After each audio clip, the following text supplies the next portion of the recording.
When it comes to regional anesthesia of the shoulder, the interscalene brachial plexus block isn't my first-line technique.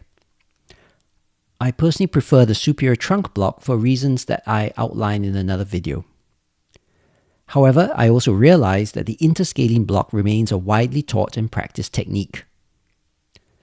Some patients may also have prominent arteries around the superior trunk that are difficult to avoid, in which case the interscalene block is a better choice.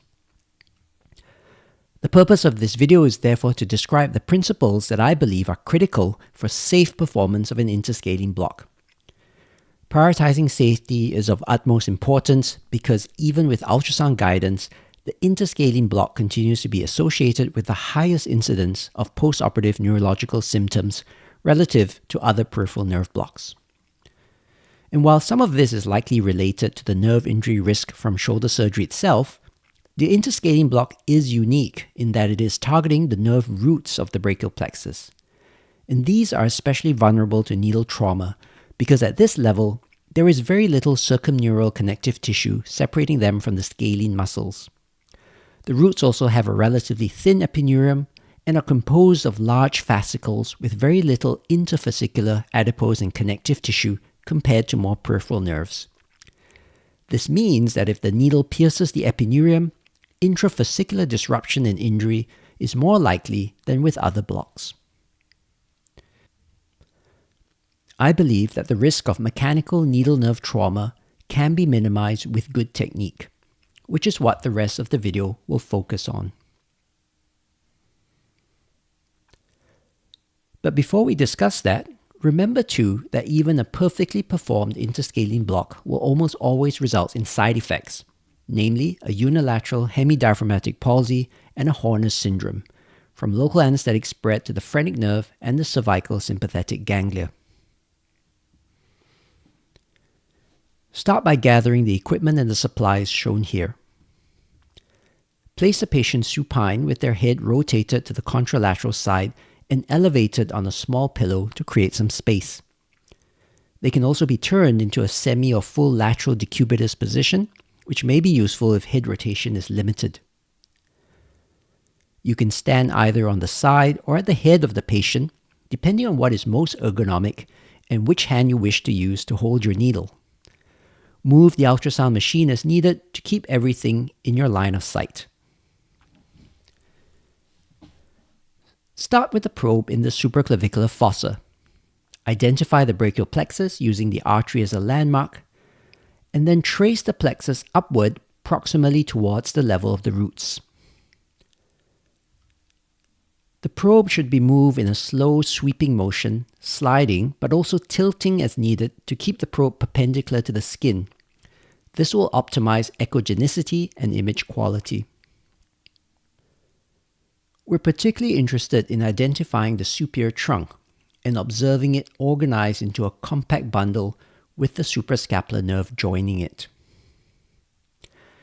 Other things to look for in the scanning phase include the presence of any vessels, particularly the suprascapular artery and the transverse cervical artery. Both of these are unusually large and prominent in this particular patient.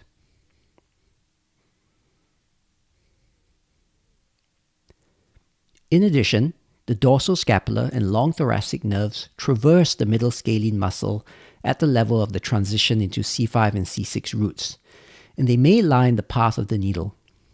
Identify and avoid them during the needling phase. This sequential scan is demonstrated here in a different patient. The suprascapular nerve marks the lateral boundary of the plexus, as I described, and then observe the divisions gathering into the trunks and the trunks separating into the individual nerve roots as the probe is slid proximally. Although the C5 and C6 roots can usually be reliably identified by tracing backwards in this manner, it's still useful to know how to confirm the identity of the cervical nerve roots by looking at their relationship to the cervical transverse processes. The C7 root arises from the C7 transverse process, which is characterized by the absence of an anterior tubercle. This gives it an acoustic shadow profile that resembles a high-backed chair or throne. In contrast, the C6 transverse process has a very prominent anterior tubercle, which gives it an acoustic shadow profile that resembles a Western-style saddle. By scanning proximally and counting systematically up from C7 and then C6, the C5 nerve root can eventually be readily identified as the one that is lying superficial to C6. This confirmation is useful in two situations. First, C6 often bifurcates shortly after emerging from its transverse process into two elements. Do not mistake the lower one for the C7 root and then insert the needle between them. Similarly, the upper one should not be mistaken for the C5 root.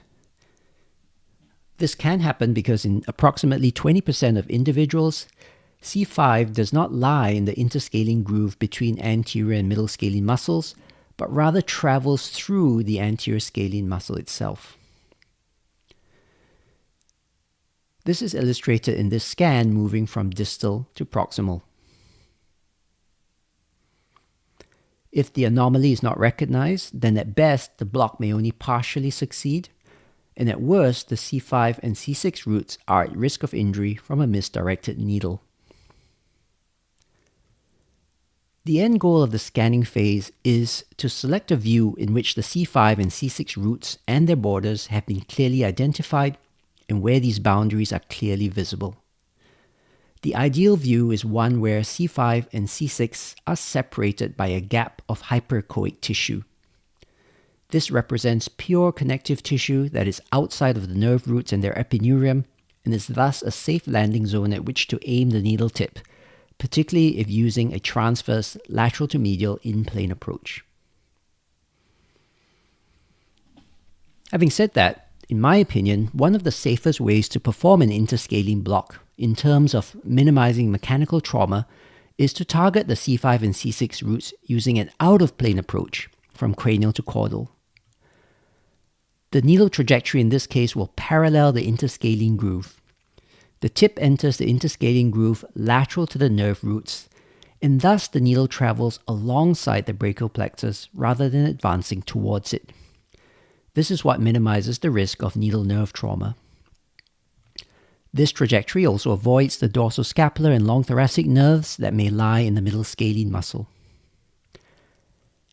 As with all out-of-plane approaches, careful sliding of the probe and beam is required to track the needle tip as it is advanced deeper and further. This is the main challenge for many learners, but is quickly acquired with practice. The needle is advanced from cranial to caudal at a relatively steep 45 to 60 degree angle to minimize the distance over which the probe must be slid as the tip is tracked. The needle is advanced from cranial to caudal at a relatively steep 45 to 60 degree angle to minimize the distance over which the probe must slide as the tip is tracked. Aim to pierce the skin in the superficial cervical fascia lateral to the C5 root and medial to the middle scalene muscle. Inject a puff or half a ml of local anesthetic to confirm needle tip position. Correct needle tip position in the periplexus fascial plane will produce a spread pattern that dissects the roots away from the middle scalene muscle and outlines the roots within the interscalene groove. Continue hydrodissecting a safe fluid-filled space alongside the C5 and C6 roots and advance the needle tip further to the level of the C6 root. There is generally no need to advance beyond this point.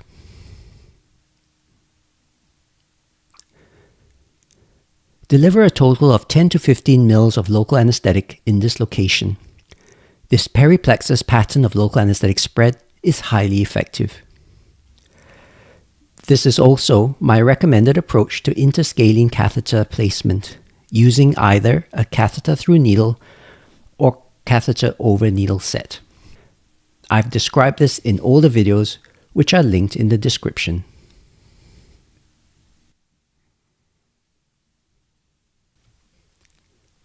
The in-plane approach is, however, popular, with a theoretical advantage of being able to more clearly see and track the needle tip. However, as with all in-plane approaches, this is harder than it sounds and requires good needle and probe handling to achieve needle beam alignment and precise localization of the needle tip. At the same time, this is critical for safety in the in-plane approach because the needle is being advanced towards the vulnerable nerve roots rather than alongside of them. As discussed, it's critical in the scanning phase to identify a safe landing zone of hyperechoic connective tissue that separates C5 and C6 roots.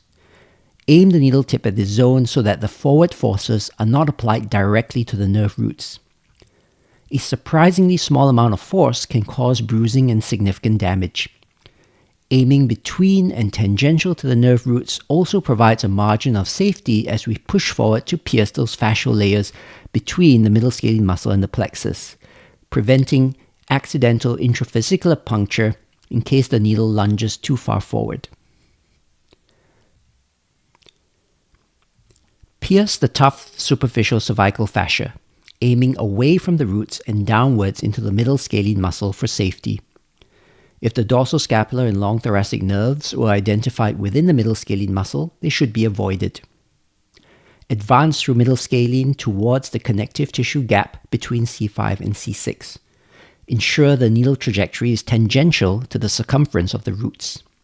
Gently advance to pierce the perimysium, usually signaled by a subtle tactile pop. Use a test injection of 0.5 ml or less of local anesthetic to confirm needle tip location and to start opening up the periplexus space. Continue with small injection boluses to open up that space further and create a safe zone in which to advance the needle further into. During injection and while not moving the needle, perform a careful survey scan to ensure A, that the nerve architecture is preserved and intact, and B, that there is appropriate spread in the circumneural space, outlining the boundaries of the epineurium. This periplexus pattern of local anesthetic spread is highly effective.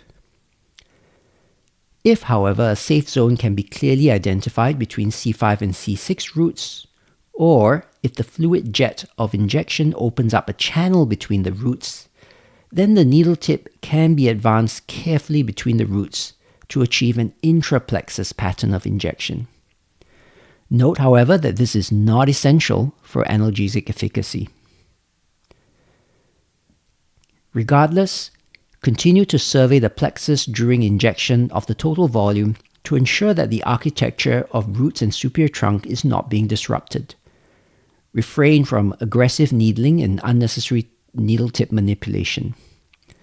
Do not drive the needle into the plexus if the needle tip and anatomy are not clearly visualized or if there is no fluid channel to follow.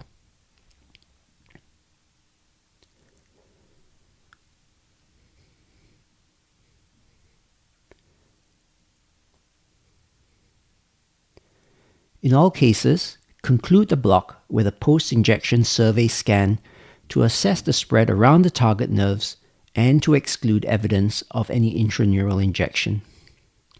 This will also train your eye to recognize sonoanatomy for future blocks.